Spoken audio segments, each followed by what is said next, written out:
I grew up in Lowell, and I grew up in an area called Back Central Street, which was Okay. a highly ethnic neighborhood, which turned out to be a major advantage to me as I got older, because I found interacting with people it made a lot easier on me, because I had been exposed to all these different cultures and foods and so forth. Right. And I grew up not too far from the downtown, and I went through all the public schools in Lowell, including Lowell High School, and graduated from Lowell High School and went to a bank called the Union National Bank in Lowell. Okay. And I spent about 15 years there, except for a couple of times I got interrupted by the military and I had to go in the service. But other than that, I was at the Union National Bank in Lowell, and I got my job from a couple of Lowell high school teachers who were mentoring me and encouraging me to do better.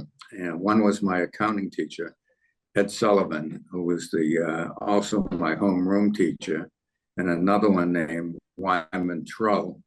And both of them, thought I should take an interview, because the Union Bank at the time was looking for messengers and people to roll coin. So I took the opportunity to do so. I'm at the Union Bank and graduating from high school in 1957. Okay, great. Okay, and I actually left high school early because they had what I called an early release program. If your grades were above a certain level, you could actually leave school a couple of months early. And Wow. I did that. And because my family, to be very frank, needed the money. And I needed the money because like every teenager, I decided to get a car, but I had to pay for it myself. And I wasn't fiscally thinking straight at 16 years old, But Right. anyway, I took the job, and as I said, in 1957, and then went into the service in about 1961 through 62, and spent some time in the Air Force in Texas. And other than that, I have pretty much worked in banking for 67 years. And my learning years were at the Union Bank, where I started as a messenger boy. I rolled coin, and from there, I learned about every job in the bank, because I kept asking to be moved around, and they did. And by the time I was 24 or 25, I was the head accountant of the bank. And then later, I headed up the commercial credit department and became a commercial lender and handled large commercial loans and accounts receivable loans. And I left that bank in 1973 because there was an opportunity at that time in a bank called First Bank in Chelmsford Center. And the Union Bank at that time was getting ready for sale. And I decided that now was the time to look for a job. And I got approached by somebody that was recruiting for that bank. And I talked to the person in that bank named Ed Redstone, and he hired me as the executive vice president of the bank. And I was still quite young, but the opportunity to run a bank as the executive vice president, because he had never been in banking at the time, and I just found that opportunity too great to not to take. So from there, I worked for about 15 years and ended up as the president and the CEO of the bank, and later the chairman and the CEO of the bank. And I worked at that bank until 1988. And at that point in time, that bank was being bought out by, the Connecticut National Bank and Shawmut Bank. They were merged together. And I said, enough of these mergers and acquisitions and so forth. The market really needed a local bank, locally owned and locally controlled at that time. And there was a big gap in the market. So I went out and raised the money in the capital and formed a board of directors, basically made up of the directors from the old First Bank. And we were off and running in 1989. And my wife actually picked it. I'll describe the scene a little bit. Our attorney at the time, Phil Nyman, and I was sitting at the kitchen table in my house, and he wrote the legal part of it, and I wrote a lot of the narrative and some of the numbers, and as did Jack Clancy, and we were putting everything together rather quickly, and we hadn't picked out a name for the bank because it was one of those things we were going to get to later, which would be a year from now.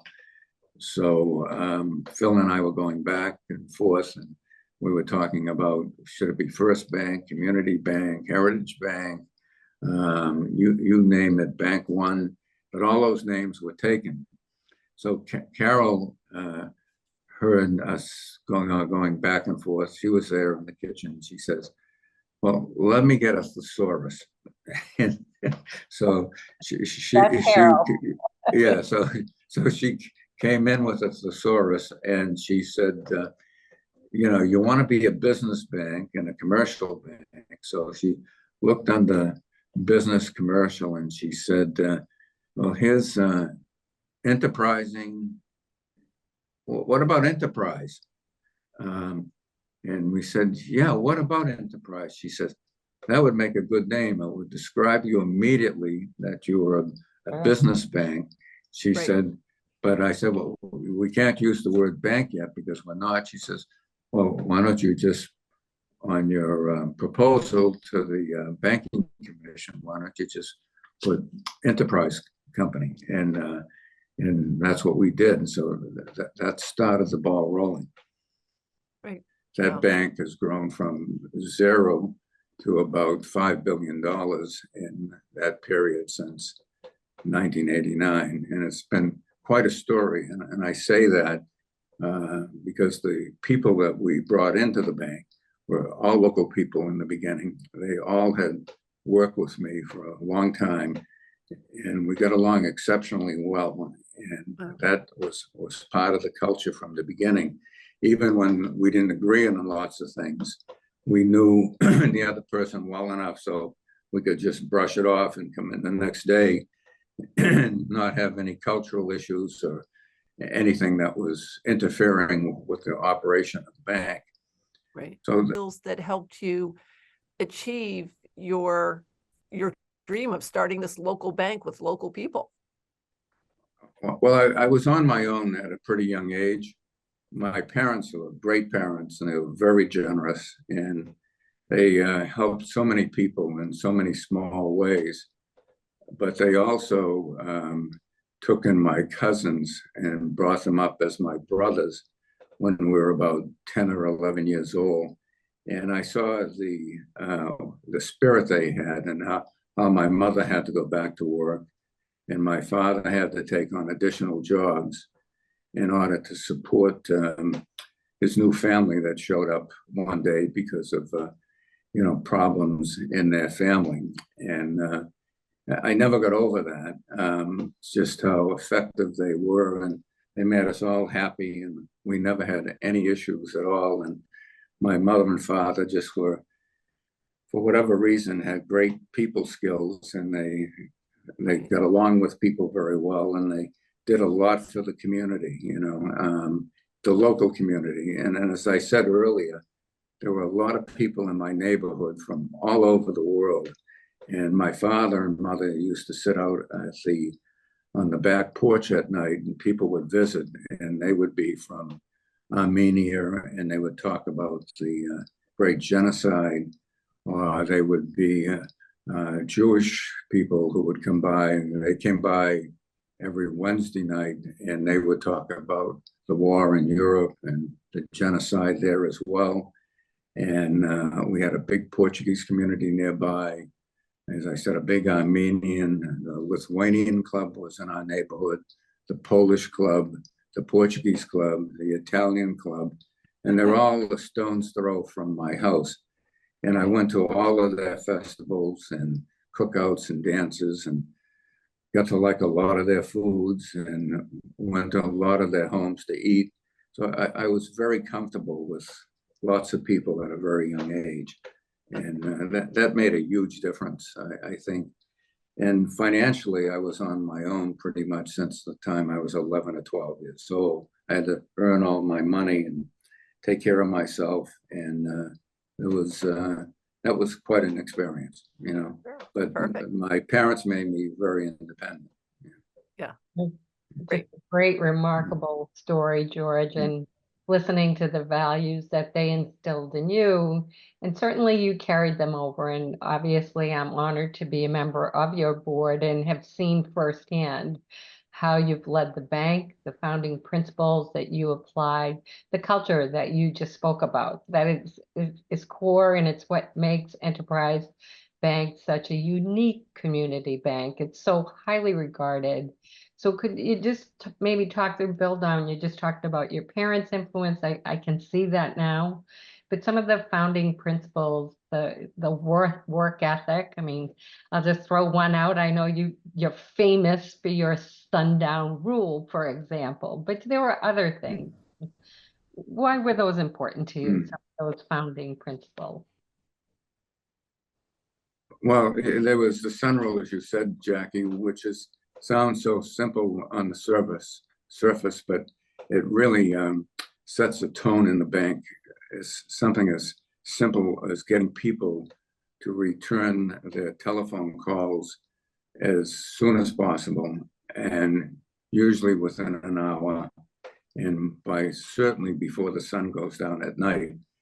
And what that does, it brings a level of service to the customers that they don't really expect in the beginning, but they become accustomed to, and they also find out they can't get it any other place and get it by trained professionals like we have. I know of several other organizations in the Lowell region, as well as other people that have adopted that principle themselves. Because one of the things it does is you know immediately when you don't have enough staffing, for instance, in a department, because you'll have the branch manager or the supervisor of that department come to you and say, you know, we can't even return our calls, so we can barely get to them before the day's over. I need more help. And that's really, you say, wow, they do really need help, because we've got to keep that up. And it's an equalizer in many ways of staffing.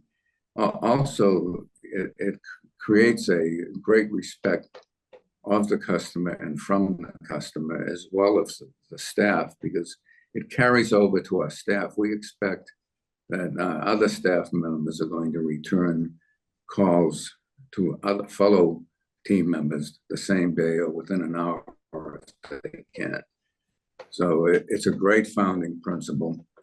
And we also have the buck stop here rule, where if a customer walks in the lobby and they are complaining or they have an issue, I expect that person will solve the issue either on the spot or before the day is over, but that they own that problem. And I have gotten caught myself a number of times just walking through the lobby. And of course, sometimes I look at, you know, these rules that are put in, and they come back to haunt me a little bit.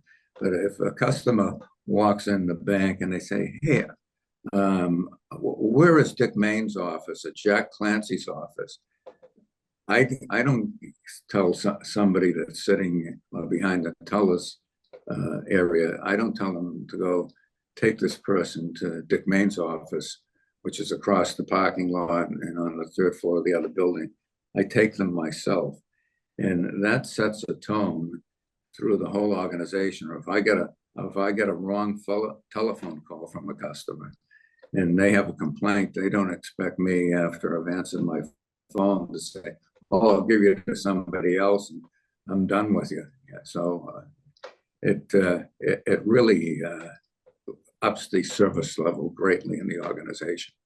Yeah. And another founding principle was that all of our employees are expected to become involved in the nonprofit community. And we look at that when we judge people for promotion or to become supervisors.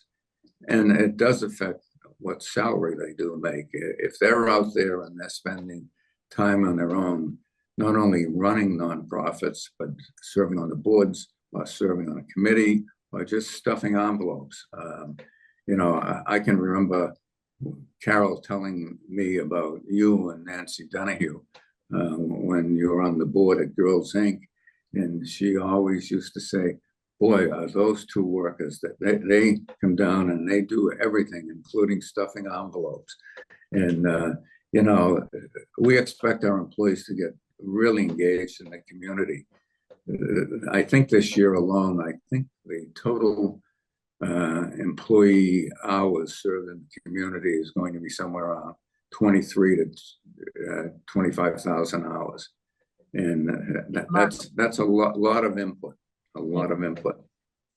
It really is. It's invaluable to the community, and I know that you and others it served as role models for people like myself about why it's important to get involved and to help those nonprofits.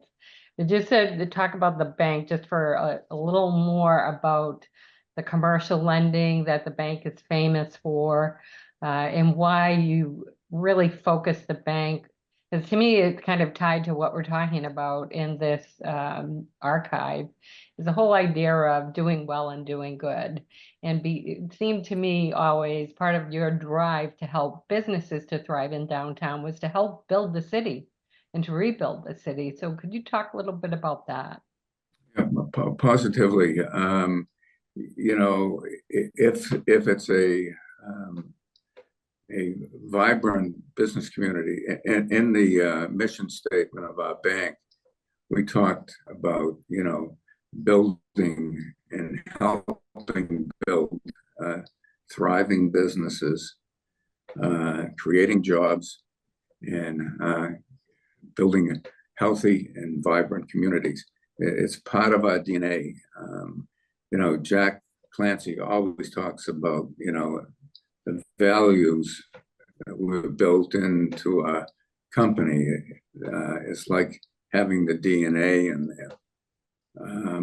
As far as commercial lending is concerned, I was fortunate in a sense to have my basic training in commercial lending at the Union National Bank and had great mentors over there named Homer Bourgeois and Dick Gagnon.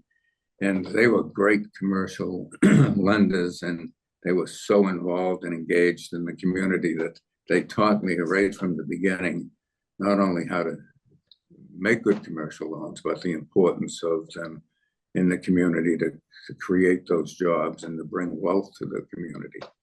So from the very beginning, we focused on commercial lending and we focused on the downtown. Everybody thought we should move some other place out towards the Drum Hill area or out off 495 on Route 38 or somewhere else, because they said, you know, people are not going to find their way downtown and they're not going to fight the traffic. And you need to have a drive up, which we didn't have in the building and we still don't have it. But we did locate downtown, particularly to build up the vibrancy of the downtown area. You talk for a minute, just a sidebar on that a little bit about the buildings that you occupy in downtown Lowell.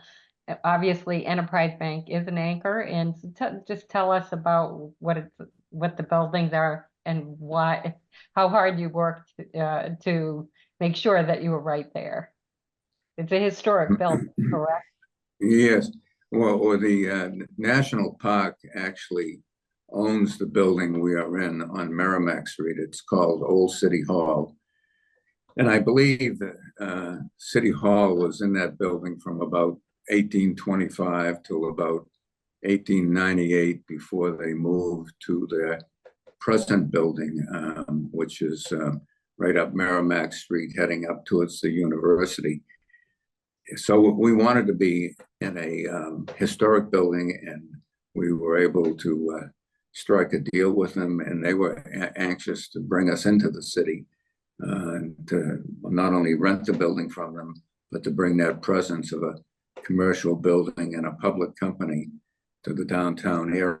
And, you know, a lot of people don't know this, but, you know, we're now one of the top, you know, dozen banks in Massachusetts size-wise, and we're a public company, and we're on the NASDAQ exchange, and we have a half a dozen buildings in the downtown area. It doesn't look that way because some of them are tied together. For instance, at the corner of Palmer Street and Merrimack Street, it looks like one building there because it's all been, over the years, it's been tied together, and the facades all blend in with one another. But I think there are 5 different buildings that have been all tied together there to bring that presence. Totally, I think we have maybe about 100 to 110,000 square feet. That would depend on whether you count some of the basement area where we have some office space downstairs and not. Yeah, that's a very, very big footprint, George. And, you know, let's maybe pivot, because maybe it's tied to your rationale for doing that or your interest in doing that. You're close friends with Pat Mogan. You've often spoken to me about the key role that he had in forging a new future for the city and his vision for the city. Could you share a little bit about your relationship with Pat Mogan and what role you think he had in helping to develop the city? Well, he was an academic, and he wrote a doctorate thesis, the way I understand it. And I did read part of it, and I did read a lot about the economic part of his doctorate, about how he predicted that, you know, you could use a lot of your own people in your own city to build up the community in the downtown area. I met Pat sort of accidentally in the beginning. I later got formally introduced to him by Mary Ellen Fitzpatrick, who was his niece. But I met him. He was the chairman of the mental health organization in the city of Lowell, and they were looking for a treasurer. And the bank again said, "You would make a good treasurer of the mental health organization in Lowell." And that's where your accounting, you know, your education does kick in for you. So I got to know him through that. And one particular night, he made an appearance before the United Fund board. And there were a number of people who were interviewing us on our budget and a strategic plan and things like that. And one of them happened to be Arnold Lerner, who later played such a vital part in the formation of Enterprise Bank. So to diverse for just a moment here, I met an awful lot of very important and influential people through volunteering in the nonprofit world and serving on boards and serving usually in the beginning as a worker and then as a treasurer and then maybe the president or the chairman of the board. But that was a very eventful night. And then I heard Pat not only handle himself very well at meetings, but I also heard him talk a lot about just what the future of Lowell could be if we all got together and brought in the cultural community, the business community, and the new Americans that were coming to Lowell. And he had such great insight, and he was so persistent about his message. I looked at what he had to say, and I said, the part that I could play in this would be to try to fix up the downtown Lowell, the facades of the building. And from there, I said, the only way to do this would be to have a lending program that was financed by the banks themselves, and that they would give secondary financing at low rates if the borrower or the building owner would fix up their building along a historic theme. And I work with the Office of Planning and Development at City Hall. So, you know, we would go out, the bank would make the first mortgage loan, the LDFC would make a very favorable second mortgage loan at a lower rate, and the city would come up with some facade money, and so with the Lowell Historic Preservation Committee. And I was able to change those, you know, rules of financing a little bit. And interestingly, I wasn't sure in the beginning how many business people would go for it, but I found out that nobody had offered from City Hall or any other place to help a businessman run his business in downtown Lowell.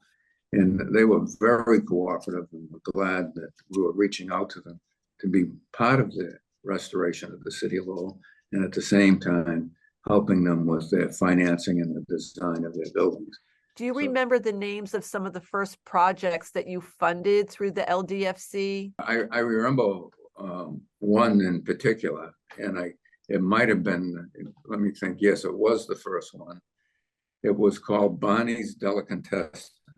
Okay. And it was on Middlesex Street in Lowell. And it was owned by a fellow named Jim Gill. And Jim Gill ran a great deli there. But in addition to that, he was very bright and very loquacious. And I don't want to say outright that he talked too much, but let's say he was loquacious. And so I walked in one day and I got talking to him, and he brought up the subject and says, "What about this money I can get if I fix up my building?" And And Jim was a good business person, and so he decided that he would fix up his business along the so-called historic theme. And we went through the process with them. We did the loan, and every person from that point on, and there were hundreds a day, and a lot of them were businessmen, and he would say, "You won't believe, you know, what this LDFC and the city's doing, and, you know, City Hall is doing for business people." So that spread the word, and Great. That was a great first one to do. Yeah, and I never would have expected that, but, you know, Right. and I never expected Jim would be a one-man marketing team. So this all started happening. I actually, after I started the LDFC, I more or less ran it on my own from about 1975 to about 1982. And I ran it out of a desk drawer in my office because there weren't that many loans. But as time went on, and then in 1982, I think Steve Jonkus became, I know Steve Jonkus was the first executive director, but I think it was 1982. Then a couple of years later, Jim Milanazzo came in, and they were so dedicated to the city, and they had their own vision, and they had tremendous connections with, you know, the city councilors and the people, the state reps and the state senators, and things really started to happen when we had full-time people running the organization. So one thing just led to another naturally is, you know, success sort of builds upon success.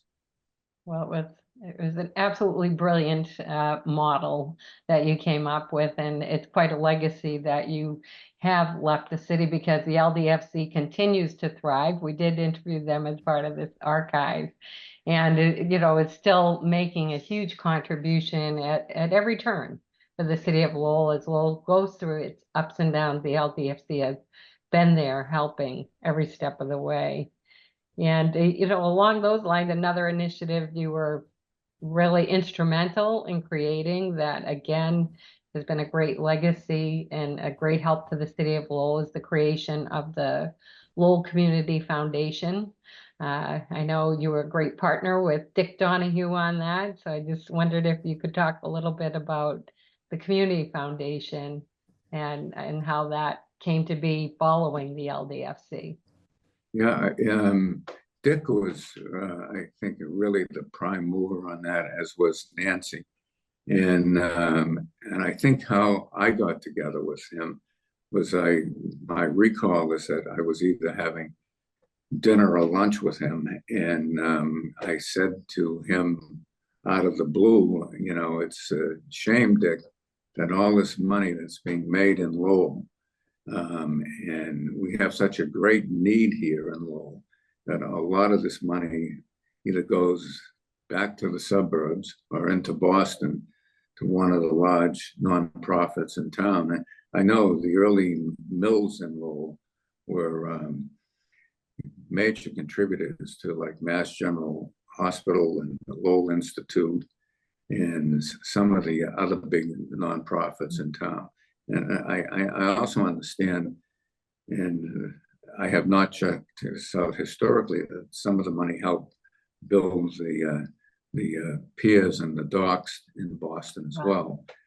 So, you know, all this money just disappeared once the mill left town or the owners moved on. So I thought it was crucial, as Dick Donahue did. Of course, Nancy, as I recall, said, well, why don't you do something about it? And that's what they would do, isn't it? right.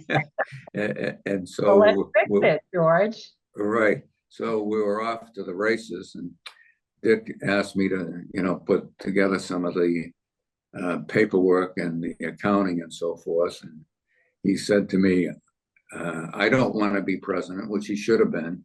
And he says, but you can do it. And I said, yes, Mr. Donahue. It was pretty hard to say no to Dick Donahue, right? Right. he wouldn't hear of it. No, well, Dick went on to, as we know, be president of Nike, and he was a major player in the Kennedy White House, and he was the person who carried the legislation from President Kennedy over to the leadership of the House, and they would have their say, and he'd bring it back to the president, and he would have a say. They would, you know, move on from there. But he was a very powerful influence on the city of Lowell and my life and a lot of others. For sure. You know, some of my favorite memories from those days was watching.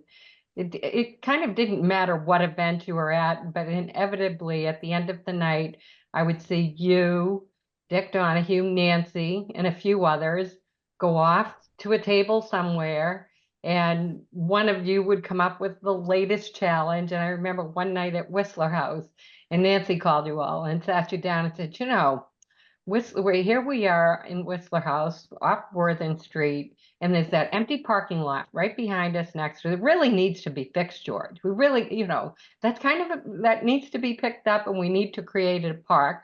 So what are we going to do about that? I remember that, and I was just stunned in the way, and that you started, the whole group of you, problem solving on how to create that beautiful park that now is across the street from Girls Inc. and next to Whistler House. Yeah, and it's where the Whistler statue is, that was done by Miko Kaufman. Yeah. And, you know, Lowell, one of the things that was so critical in those years is that, you know, Dick Donahue certainly, and Paul Songus and Joe Tully and the state legislators and all these other people certainly didn't agree with one another on many issues, but one thing they all agreed on, and we all agreed on, was to revitalize the city. It was so very important that nobody stood in the way of that. Now, can you imagine that sort of philosophy and that cooperation in today's political climate? It just doesn't exist like it did in Lowell back then. And when we formed the LDFC, one of the most important factors that often gets overlooked is that when we drew up the composition and the bylaws and so forth, we had the city manager on the board of directors, and we had the head of planning and development from the city on the board. And we had 4 commercial bankers on the board as well. And then we had people from the community at large. And the newspaper was also represented on the board of directors, as were labor unions and some small business people, and from every walk of life. So the communications and the openness of the whole effort is oftentimes overlooked. But I often look back and say one of the best things I ever did was draw up the composition of that board and put it together, because it covered a lot of the bases and made cooperation in communications a lot better. Yes, I think just listening to you talk about it, you know, certainly efforts like that led to what Lowell is known for, its inclusivity.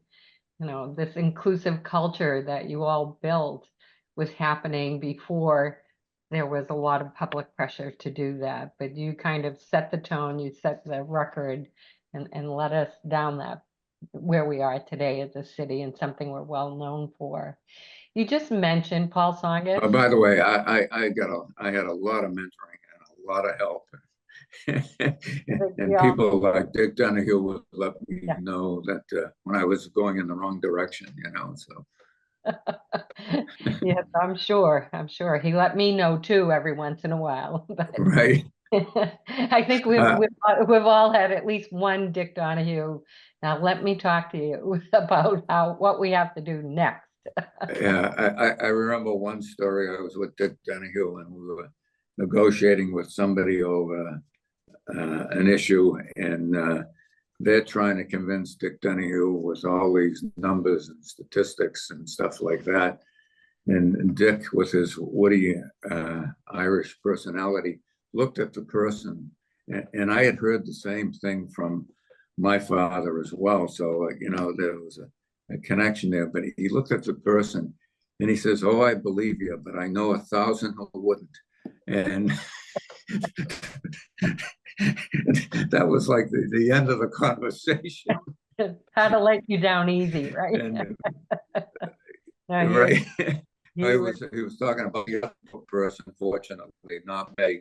Hopefully, you know. He was great. He was great. I'm sorry to interrupt you there.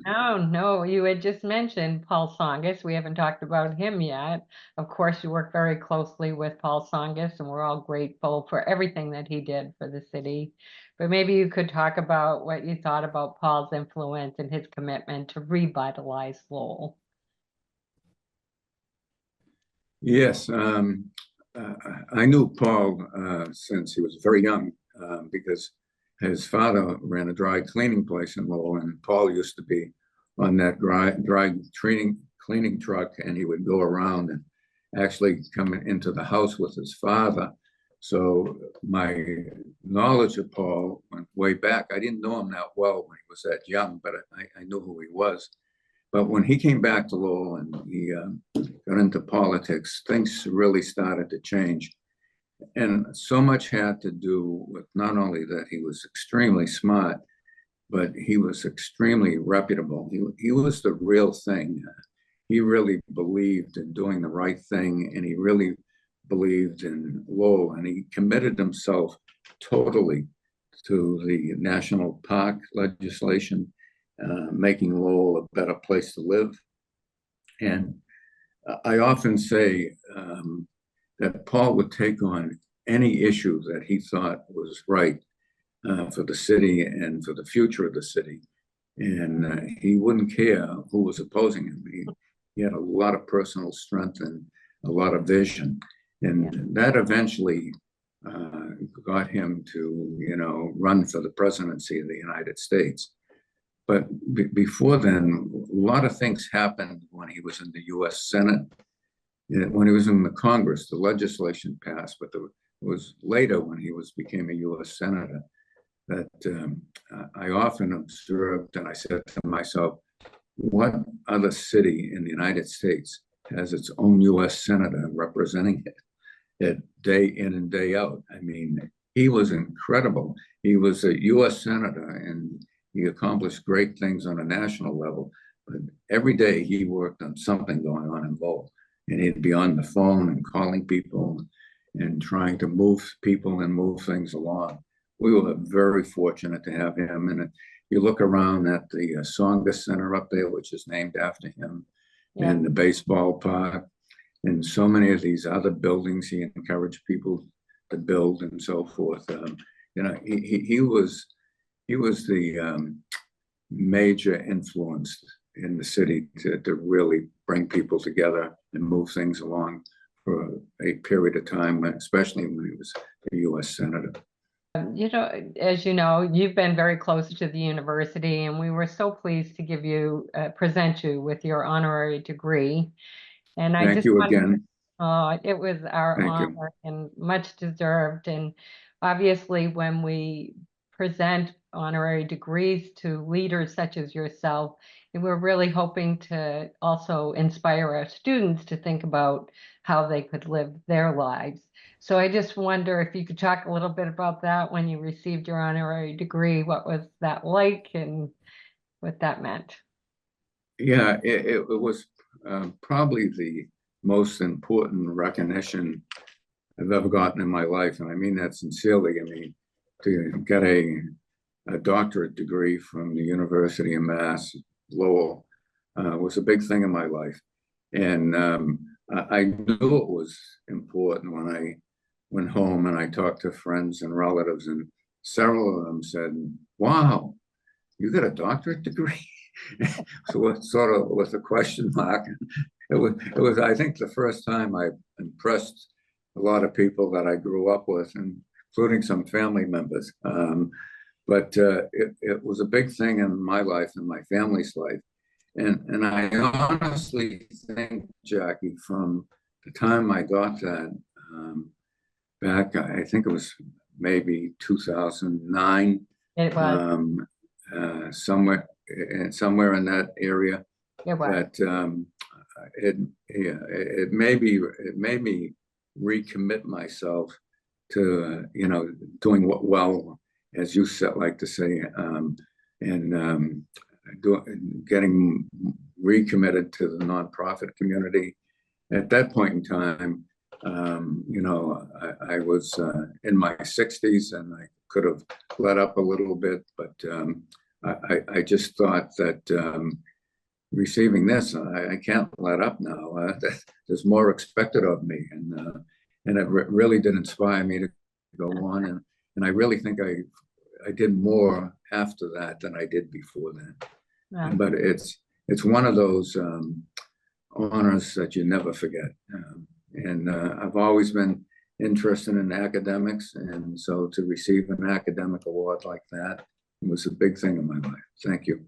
No, Thank you. it was very much deserved, as I said. And you and your wife Carol have done so much for so many community organizations. Obviously, Carol led Girls Incorporated for so many years. You mentioned that. I enjoyed so much working with her as a board member, and of course, we're so sorry for her loss. It's a loss for the community, and I know for you. But I didn't know if you wanted to share, you and Carol, your passion. MRT. She was a big MRT person. We haven't talked about MRT yet. Oh yeah. And Girls Incorporated. So such important organizations for the community. I don't know if you wanted to share a few words about those two. Yeah, I always remember, what Carol said about Lowell. She wasn't from Lowell, but she was from the Amherst, Massachusetts area, and she came to Lowell, and she made a new life for herself and new friends. And she started to do some volunteer work, and she really got engaged in the city, and she did some mentoring work, and she started mentoring some students at Lowell High School that really needed it, and helped them get into colleges and take on other projects in their life. So she was a great mentor, a great mentor to the family as well as myself in many ways. And I can remember her saying the thing about Lowell in the nonprofit world. She said that it was big enough to have a lot of issues, and there was a great need out there to do things in the city, and especially dealing with through the nonprofits. And she also said something to me I never forgot. She said it's it's got all these issues and so forth, but it's small enough on the same at the same time to one person or one organization like Girls Inc. can make a tremendous difference. So it had those size and demographic issues going on. And I know just at Girls Inc., I talked to her once around the time she retired from Girls Inc. And I said, how many girls from Girls Inc. Do you think you really influenced? And that's a tough question to answer. And she said, it's hard to say. But she said, I certainly could come up with the names of a couple of hundred girls that I've put a lot of time into over 20 odd years. And some of them still come back to visit me. And that became evident after she passed away, all of the notes and things that I received. So, yeah.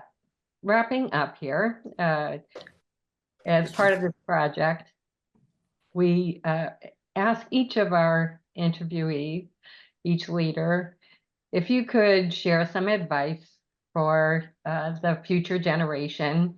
You know, Marie is an unbelievable professor. She's such a great mentor for the students. And I think we're all feeling like for this next generation that we want to show them that this is possible, to give them that hope and to keep the idealism alive. So if you are going to speak to the next generation of students, is there anything that you in particular that stands out to you that you would like to say to them?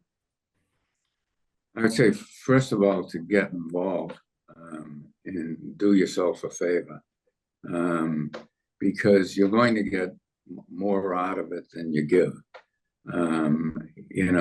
It's going to make you a more rounded person. You're going to become a lot more exposed to the community needs and on what's really going on out there. It's not about,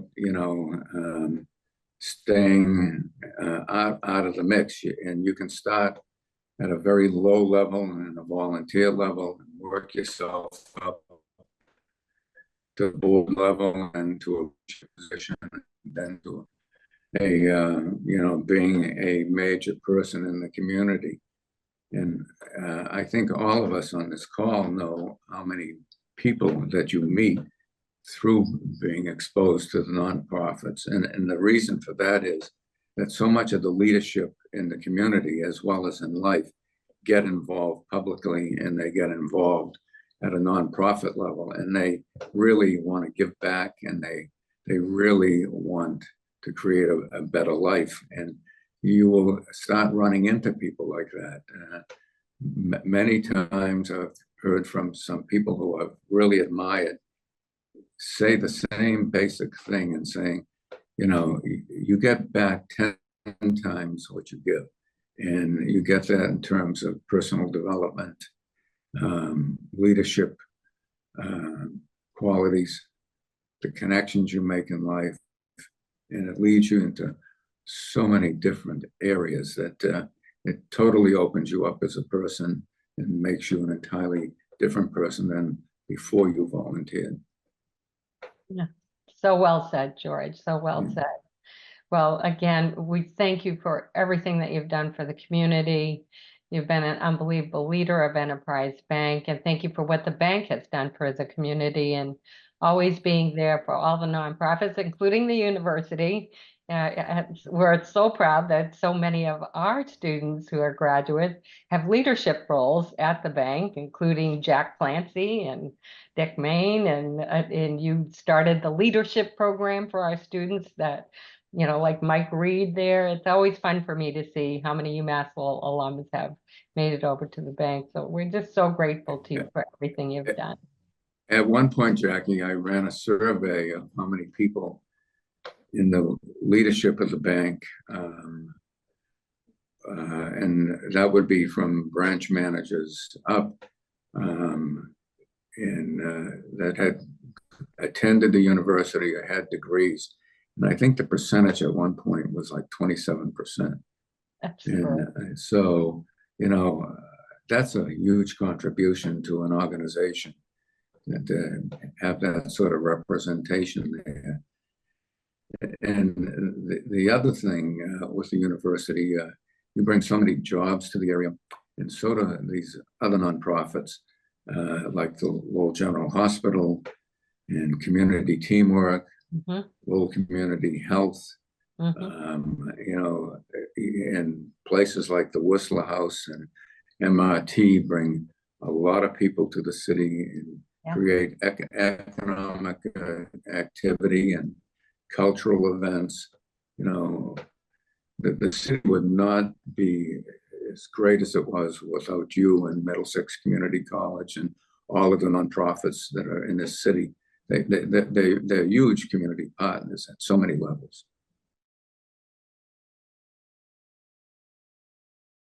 Do you remember when they started to demolish part of that area that became Central Plaza? Yes.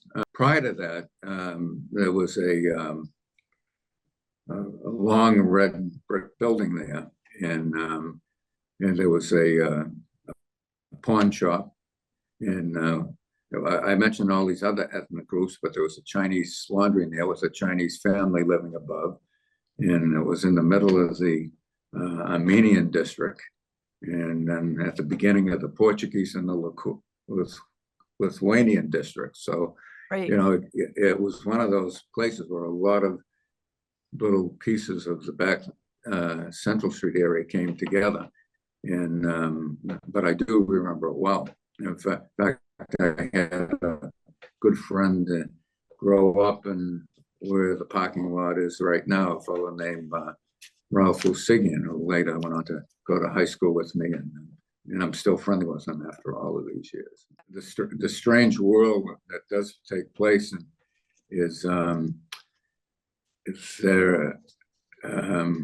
I lent Zayas the money years later to move from. They weren't there in the beginning when the building opened, if my memory is correct, but they were at the corner of Central Street and Middle Street, where there is an Irish pub right now. Oh, and right. that's where they started in business. And later, as they started to expand, and they were looking for a bigger location, and I was handling their commercial lending. I was quite young at the time. It was one of my first loans. That's why I remember it so well. And so I did the loan for them to move up to Zayas up there. That was when you were at Union National. I was at the Union National Bank at that point in time, and just really getting my my experience as a commercial lender. When Zayres and the Stop and Shop, when they moved in, was the community happy about that, or was there any lamenting of the neighborhood that was lost?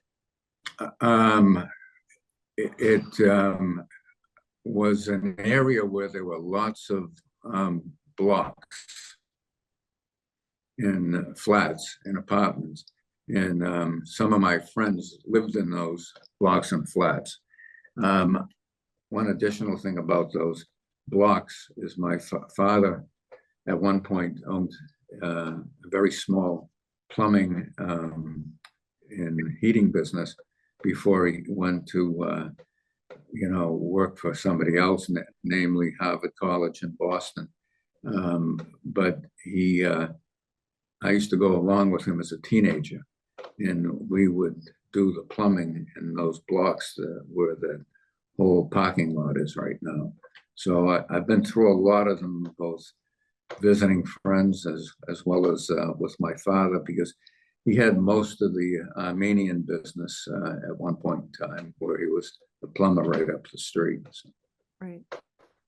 I would assume, and sorry, I don't remember, but that the people who actually lived there were quite upset of being maybe forced out of their homes and Right. to move out of the city. I think the sad part of the whole thing is that it was probably the center of the Armenian community that got moved out, because the Armenian church, Right. which was on Lawrence Street, and the building is still there now, and it was it really, I think, destroyed the parish there as well. They moved to other parts of the city and the suburbs, but they felt it a lot, I think. But I don't have any memories of talking to about anybody about the pain that they must have suffered. Great. Those are good memories. Awesome. Yeah. Great. Well, again, thank you so much, George, for taking the time to be a part of this. And we really hope that future generations will be able to take some lessons learned from your great wisdom. Thanks again for sharing it. It will be a great reward to them. Thank you, Jackie. Thank you. Thank you so much.